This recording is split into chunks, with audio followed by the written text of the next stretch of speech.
Mas abra então a sua Bíblia, nós vamos acompanhar, você vai acompanhar a leitura que vou fazer desse texto, que diz assim: naquela mesma noite disse o Senhor a Gideão: toma o segundo novilho do rebanho de teu pai, aquele de 7 anos, e derruba o altar de Baal que pertence a teu pai, corta o poste da deusa Aserá, que está junto ao altar. Edifica ao Senhor teu Deus um altar no cume desta colina, arrumando as pedras com cuidado na forma devida. Depois, sacrifica o novilho sobre o altar como holocausto e usa como lenha a madeira do poste de Aserá que cortares. Gideão levou 10 de seus servos e fez o que o Senhor mandou, porém fez tudo de noite, com medo de sua família e do povo da cidade. Levantando-se, pois, os homens daquela cidade de madrugada, eis que estava o altar de Baal derrubado, cortado o poste de Aserá, que estivera ao pé dele, e o segundo novilho oferecido no altar que fora edificado. Pelo que disseram uns aos outros: quem fez isto? E depois de investigarem e inquirirem, disseram: Gideão, filho de Joás, é quem fez isto. Então os homens daquela cidade disseram a Joás: tira para fora teu filho para que morra, porque derribou o altar de Baal e cortou o poste de Aserá que estava ao pé dele. Joás, entretanto, declarou à multidão enfurecida que o rodeava: defendeis a Baal, é a vós que cabe o dever de vir em seu socorro. Portanto vos afirmo que qualquer que por ele contender, ainda esta manhã será morto. Se Baal é de fato um Deus, que a si mesmo se defenda, pois derribaram o seu altar. Por este motivo, a partir daquele dia, Gideão passou a ser chamado de Jerubbaal, ou Jerubbaal, porque se dizia que Baal lute contra ele, pois seu altar é que foi derrubado. Que Deus abençoe a leitura da sua palavra.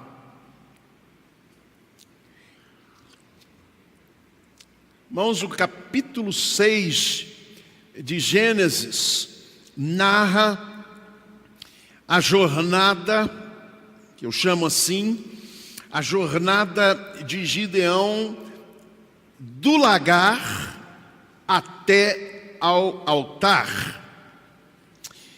O texto de Juízes, capítulo 6, verso 11, diz que o anjo do Senhor encontrou Gideão, está ali no capítulo 6, versículo 11, diz que o anjo do Senhor encontrou Gideão malhando trigo no lagar.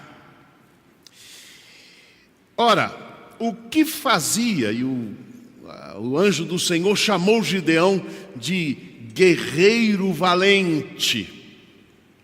O Senhor é contigo, guerreiro valente. O que fazia um guerreiro valente malhando trigo no lagar? Esta foi uma pergunta que fizemos quando iniciamos essas reflexões. Ora, o trigo era debulhado não no lagar, mas na eira.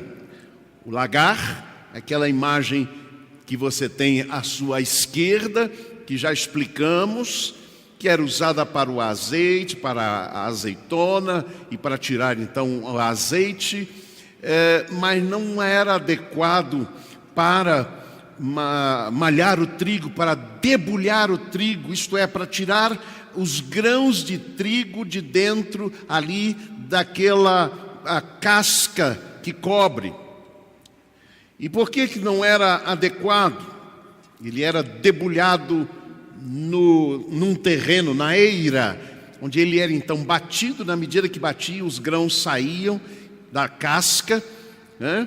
E ali então se separava as cascas aquilo que era o grão. Há um texto em Isaías que diz que o grão não devia ser esmiuçado. Ora, o que acontecia com o grão ali no lagar é exatamente isto. Ele seria esmiuçado e, principalmente, ele seria misturado com a casca, com a palha, produzindo, portanto, um trigo de má qualidade, um trigo misturado. Então, Gideão estava no lugar errado, estava fazendo algo com medo dos midianitas, daquela multidão que acompanhava, mas ele estava no lugar errado. E nós já meditamos sobre o significado disso, e eu quero então simplesmente ressaltar o que isto quer dizer figurativamente para nós. Aí está então o lagar. O lagar é o lugar da ocupação prioritária com as coisas materiais, mas não só isso. Em contrapartida a uma ocupação secundária com as coisas espirituais. Era isso que Gideão estava fazendo.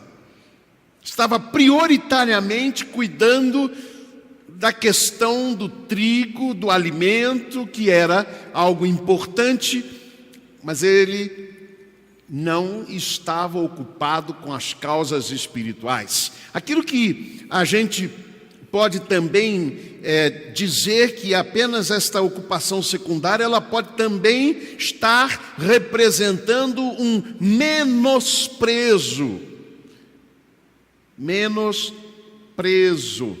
que significa dar menor importância às coisas espirituais. Podia significar também uma inatividade, era o caso de Gideão, ou até uma negligência com as coisas espirituais. Deus mandou Gideão sair do lagar para o altar.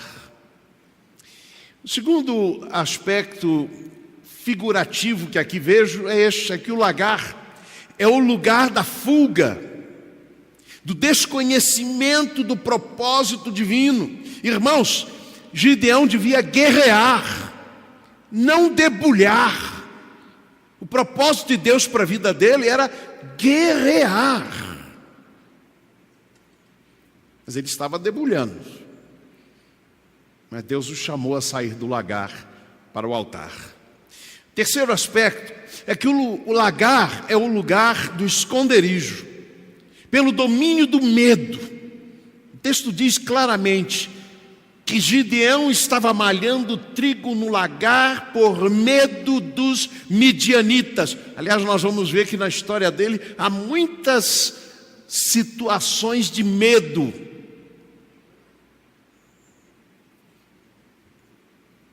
Domínio do medo, da insegurança, da falta de confiança em Deus. Deus mandou sair do lagar para o altar. Quarto lugar, o lagar é o lugar que esmaga, como eu disse há pouco, esmaga o grão de trigo junto com a palha da casca, resultando em um trigo impuro e misturado. Agora preste bem atenção em um detalhe desse texto. O trigo que Gideão ali malhava seria depois matéria-prima da sua oferta oferecida para Deus, lá debaixo daquele carvalho, como nós vimos já. Ele diz: aguarda aqui enquanto eu vou até ali trazer um presente, trazer uma oferta. E o texto diz que ele usou lá uma quantidade enorme de farinha do trigo para fazer aquela oferta.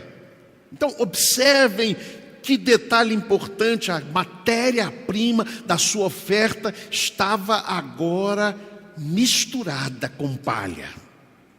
Deus mandou ele sair do lagar para o altar. Em quinto lugar, o lagar é o lugar da crise da fé. quando se duvida até mesmo da palavra de Deus, ele pergunta em 2 momentos: o Senhor realmente está conosco? O Senhor realmente vai fazer o que disse que faria? O coração de Gideão em muitos momentos estava duvidoso. Então é quando se duvida da palavra da promessa, da presença intensificada de Deus junto daqueles que o buscam e principalmente aqueles que enfrentam calamidades. Salmo 46, o Senhor, Deus, é o nosso refúgio e fortaleza, socorro bem presente na tribulação. Gideão enfrentava esta ameaça dos midianitas, não só ele, mas o seu povo. E quando o anjo lhe diz: o Senhor é contigo, homem valente, ele colocou em dúvida: se o Senhor está conosco, por que está acontecendo tudo isso conosco? Deus mandou Gideão sair do lagar para o altar.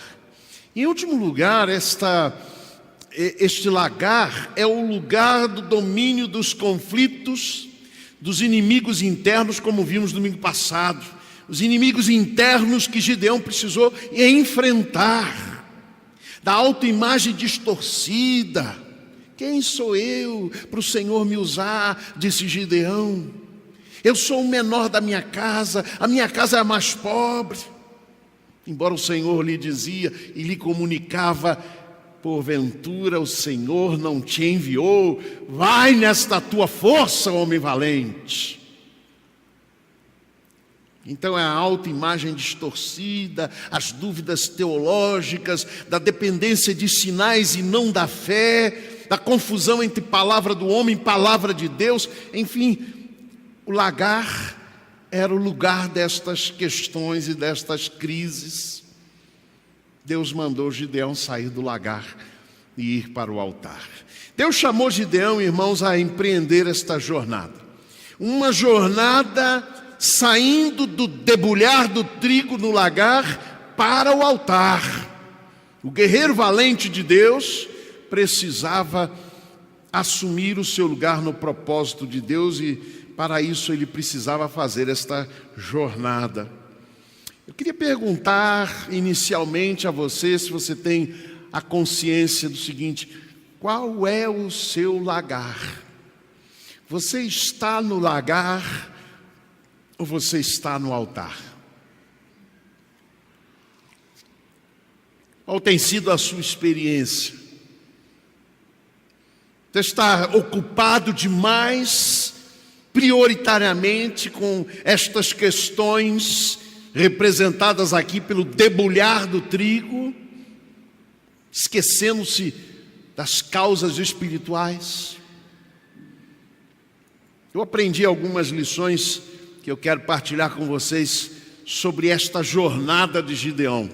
Aquele foi desafiado por Deus. E a primeira delas é esta: a intensidade da oferta precisa corresponder à intensidade dos tempos de opressão. Observe o seguinte, o texto diz: naquela mesma noite disse o Senhor a Gideão: toma o segundo novilho do rebanho do teu pai, aquele de 7 anos. Edifica ao Senhor teu Deus um altar no cume desta colina, arrumando as pedras com cuidado na forma devida, e depois sacrifica o novilho sobre o altar como holocausto. Por que tinha que ser o segundo? Observou isso? Toma o segundo novilho do rebanho da casa de teu pai. É muito preciso o texto. Por que tinha que ser o segundo? O texto diz que é porque ele tinha 7 anos. E por que 7 anos era tão importante aqui neste holocausto, nesta oferta, neste sacrifício que seria ali feito? Observe o capítulo 6, verso 1. Mas os filhos de Israel fizeram o que era mal aos olhos do Senhor, e o Senhor os entregou nas mãos dos midianitas por 7 anos. Não tenho dúvida, irmãos, Que o objetivo era exatamente ensinar algo para Gideão, e isto era que a intensidade da oferta que ele agora faria, e a oferta maior era ele mesmo, a sua vida, vencido os inimigos internos, e precisava corresponder à intensidade da opressão. Observe o que diz o texto, verso 14: vai nesta tua força, guerreiro valente. Vai nesta tua força.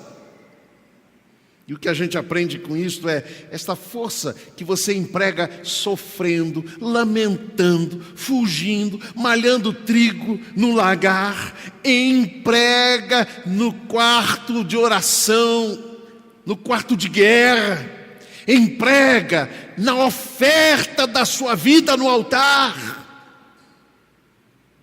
A mesma intensidade. Irmãos, não é verdade que nós gastamos muito mais esforço nas causas materiais da nossa vida, nos lamentos, nas murmurações, do que no louvor?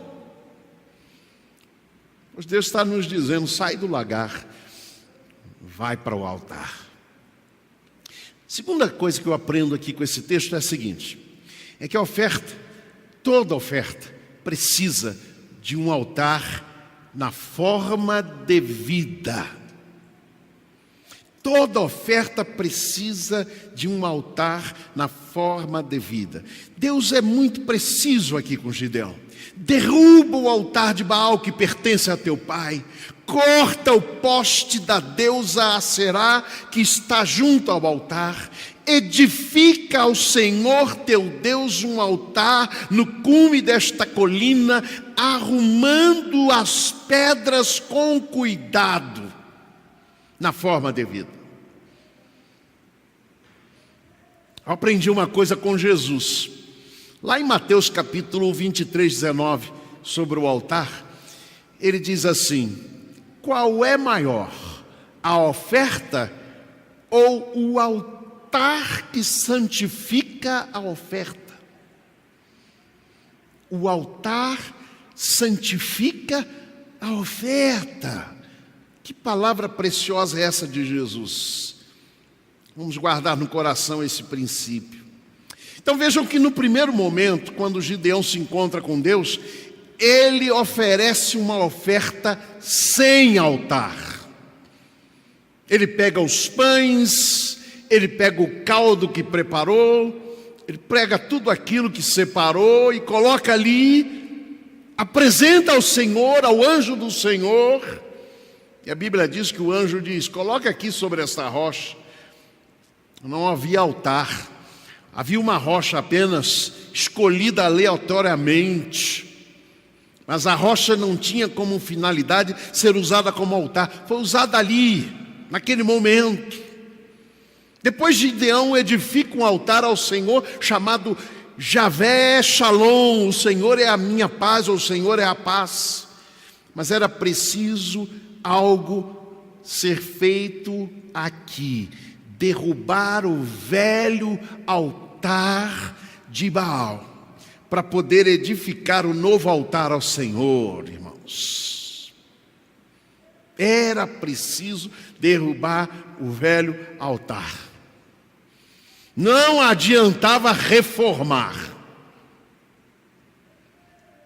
Não é dar um jeitinho, derruba, constrói um altar ao Senhor, novo, como eu ordeno. Sabe a palavra Baal, que era um deus cananeu, significa Senhor. Senhor. Então é muito importante quando a gente diz isso. Derruba o altar de Baal. Derruba o altar daquele que tem sido o Senhor da tua casa, da tua família, da tua vida até agora.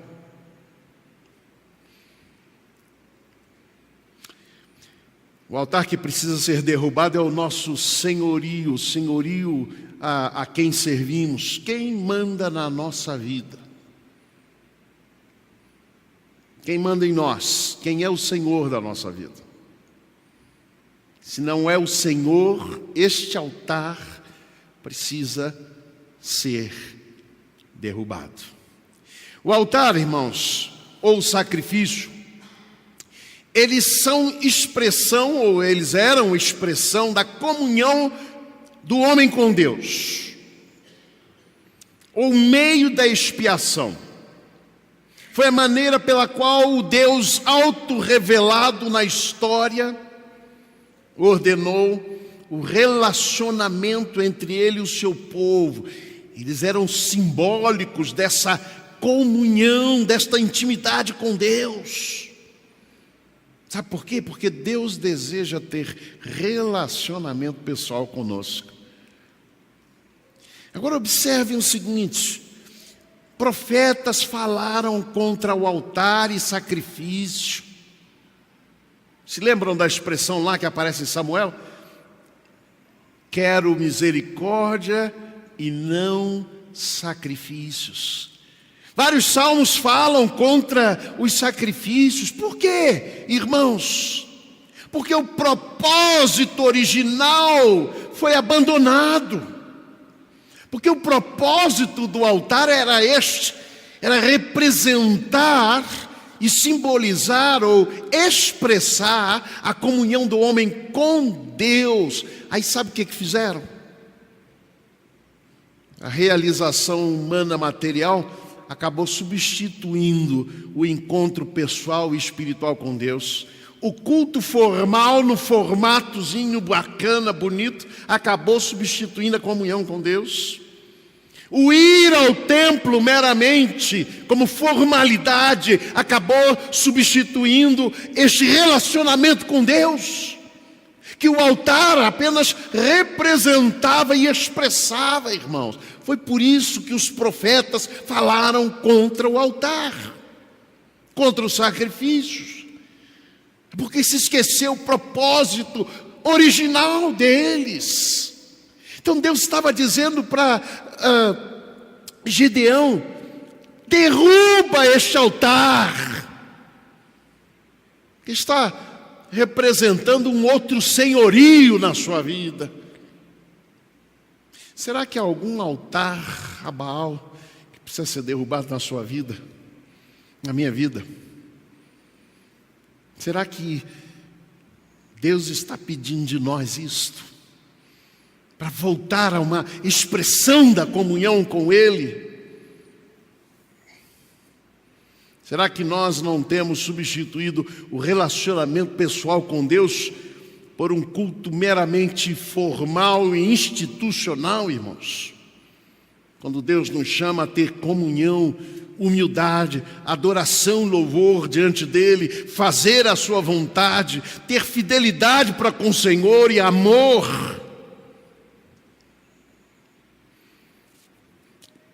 O altar é o lugar do sacrifício e da oferta. Mas no Novo Testamento você vai se lembrar que Jesus fez uma oferta, si mesmo. Qual foi o altar do sacrifício de Jesus? Vocês se lembram? A cruz do Calvário. A cruz era o altar. A oferta era o próprio Jesus, a sua própria vida em nosso lugar. Isso nos ensina aquilo que Jesus vai dizer sobre nós. Disse Jesus aos seus discípulos: se alguém quiser vir após mim, tome a cada dia a sua cruz sobre si e siga-me. Renuncie-se a si mesmo. Deus está nos mandando sair do lagar e ir para o altar. O altar é o discipulado. O altar é o seguimento de Jesus. É ali que vamos oferecer a nossa vida como oferta. Porque Deus não quer ofertas necessariamente. O que Ele quer por trás da oferta é o nosso coração, é a nossa vida no altar. É isso que o Senhor espera e deseja de nós. Um aspecto ainda do altar aqui que me chamou a atenção foi a expressão que diz assim: edifica ao Senhor teu Deus um altar no cume desta colina. No cume desta colina. No topo, no alto. O que ocupa o topo da tua vida? O que ocupa o lugar mais alto da sua vida? Das tuas inquietações, das tuas preocupações e interesses. Esse é o desafio de Deus para nós. Em último lugar, eu aprendo com esse texto que a obediência a Deus traz riscos e medos. Você esperava isso? Talvez não. Ah, não, eu vou servir a Deus, vai tudo melhorar. Eu lembro de uma vez que terminei uma pregação, um jovem me procurou após o culto e me pediu para marcar um encontro com ele durante a semana, e ele foi até a mim e disse: eu vim aqui para lhe perguntar o seguinte: se eu aceitar a Jesus, a minha namorada volta o namoro comigo? A minha namorada volta o namoro comigo? Era o que ele esperava.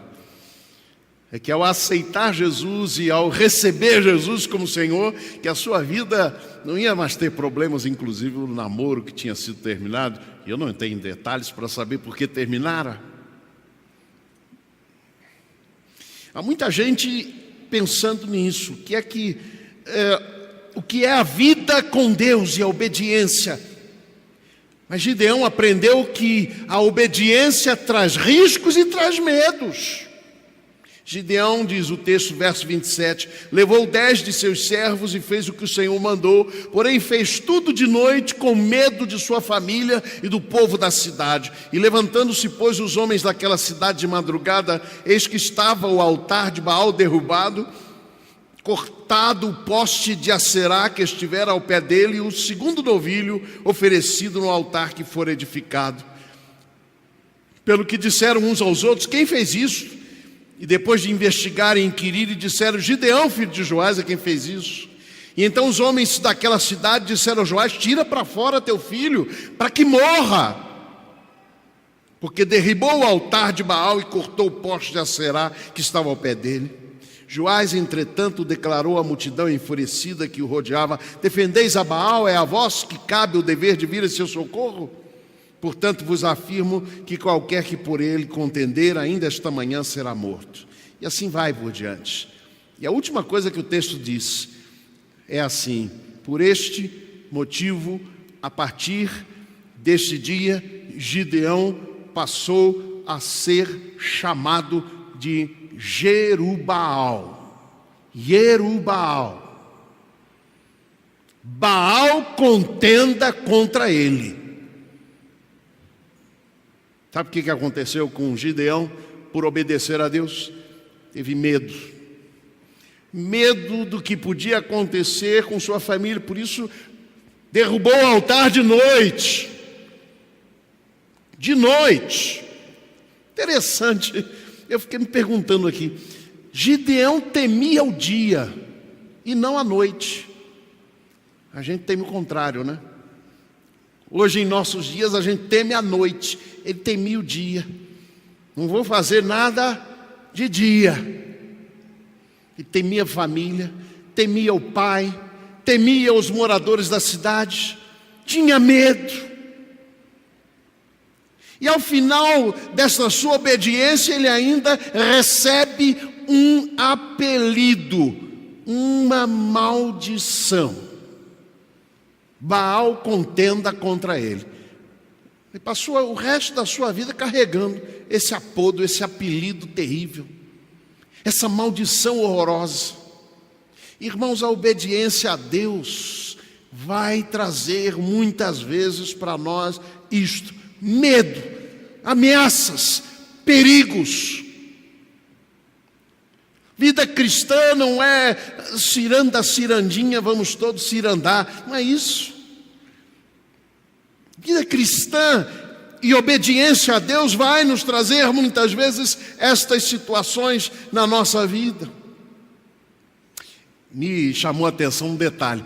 O nome dado por Joás, o pai de Gideão, a ele, qual foi? Gideão, ou Guidom, no hebraico, que significa talhador ou lenhador.